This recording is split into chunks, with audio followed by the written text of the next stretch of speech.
Me shumë dashuri, Gegeja, nusja e Gëzin Korçarit, djali i Fatos dhe nusja Pushime ju uron të trashëgoheni dhe të keni jetën e lumtur, e dua dhe një duar trokitje.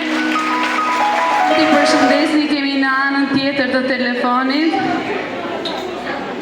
Atëherë të nderuar dasmor, do doja që në një farë mënyrë të bëhem me dije sepse unë sot kam 8 ditë që komunikoj me Fatosin edhe më ka lënë si porosi që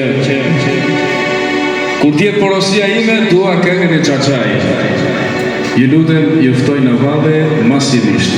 Ta respektojmë mikun ton i cili në pamundësi bëri këtë surprizë për familjen e Shametit. Hajde Shameti.